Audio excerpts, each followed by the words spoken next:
je vais vous lire un court extrait de mon roman clandestine. Nos déambulations dans la ville à la recherche de rares vestiges du ghetto urtiquent Ishtar. Tout mouvement mémoriel la déstabilise. Je n'aurais jamais dû lui proposer ce pèlerinage sur les terres du passé. Elle me déverse ses humeurs cramoisies. Arpenter des rues, tracer sur des fosses communes, marcher sur des dizaines de milliers de cadavres, sape son équilibre.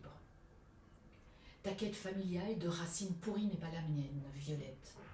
Sans elle, je poursuis ma mission, je m'enferme des heures durant dans le Pauline, le musée de l'histoire des Juifs. Je m'arrête devant le monument d'hommage aux héros du ghetto. Étreint du regard le bas-relief, rêve aux étreintes au relief qu'Ishtar me réservera à mon retour. Une maladie chez moi de m'accrocher aux traces des survivants. Je salue un pan de l'ancien mur du ghetto de Varsovie encore visible.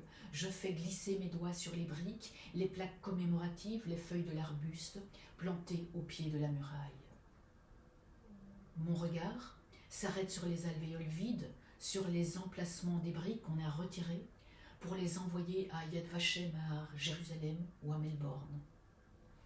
Je rêve à un essaim de briques volantes dans le ciel. Je refuse de voir la tour bleue qui s'élève sur le cadavre de la grande synagogue de Tlomaka que Jürgen Straub a dynamité le 16 mai 1943 au terme de l'écrasement de l'insurrection du ghetto. 20h15, 16 mai 1943, le symbole de la Varsovie juive part en poussière, le ghetto a été rasé, ses habitants anéantis. Le télégramme envoyé par Straub à Berlin exulte. Il n'y a plus de quartier juif à Varsovie.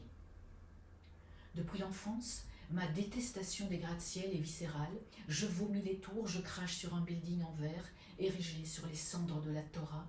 Je boycotte un bâtiment sacrilège.